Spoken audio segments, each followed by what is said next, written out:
Hey guys, Hobie Hill with Deep Dungeon Games. So we're here bringing you another version of our Diception games. This one is Queen's War. It's very similar to King's War, but a little bit different. Use some of the point systems from King's War, and so they kind of go back to back. They're all basically the same page in the actual print. Speaking of prints, if you want to support us, you can find it on Drive Through RPG on a print-on-demand format, hardback or softback. If you like the PDF copy, guess what? We can hook you up. You can find it on our website at deepdungeongames.com. Holla. Yeah, but if you're not on any of that stuff, you're just on Roll20, hey, can't sneak away from us because we're on there too.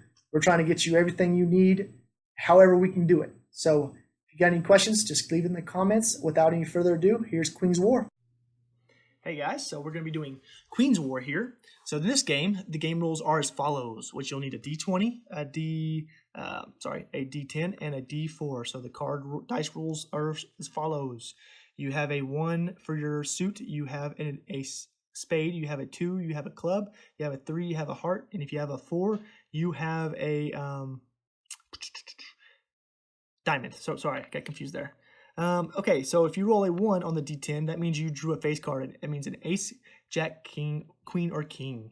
Okay, so if you roll the 1, you need to roll a D4 again. So if you roll a 1 and a 1, that is a ace. You roll a 1 and a 2, that is a jack. You roll a 1 and a 3, that is a queen. And if you roll a 1 and a 4, that is a king. So I hope that all makes sense, guys.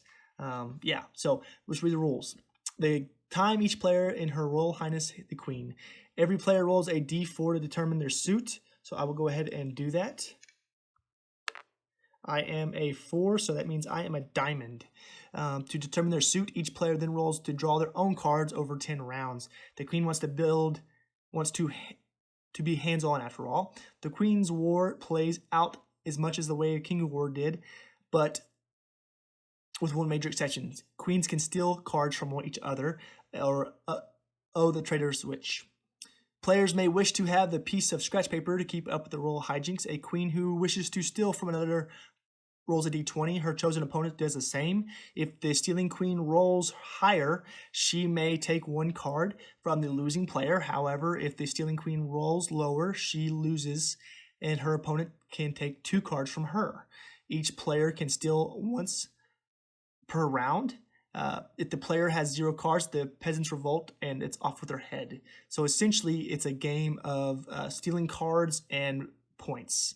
Eventually, either you're going to call the round or reveal. So either you can reveal a card or you can roll to steal. But remember, once you roll steal, you lose 2 cards, and those cards become face-up points for the player. Once the card is face-up, it cannot be stolen. So remember that. So basically, they're taking away rolls from you. If you have 10 and someone steals 1 from you, now you now have 9. Or when it comes down to your round and you roll and someone beats you and you decided not to flip a card, guess what that means? Now you only have 7 rolls left. So you see what I'm saying? Like, so you choose to flip, rolling the D10 and the D4 like this. That would have been a 2 and a 1. And I would have gotten a spade 2 of spades. So that would not have given me any points, unfortunately. Yep, or that would have given me 2 points. I believe I don't dictate the suit. No, I do dictate the suit. So yeah, so it's the same rules as the game rules as the deal. So I wouldn't have actually I would have tried to basically found a prisoner of war or something, essentially. So yeah, so to finish up here, guys, I've watched the King's video if you have any questions on the actual gameplay of it. The history has a way of repeating itself for the lore segment, and so here we go. History has a way of repeating itself. There was, in fact, a War of the 4 Queens as well. Unlike the male counterpart, this war was brutal and deadly. There was blackmailing, poisoning, murders, and kidnapping. Strangely, there was never an open war fought on the battlefield, which was a relief for the soldiers, but a source of constant terror for the servants under one of the 4 majesties. All right, guys, so that is Queen's War. I know I didn't roll out the dice and stuff, but with the King's War and how they play, it's basically the same concept and rule system, so I hope you guys enjoyed it. Thank you.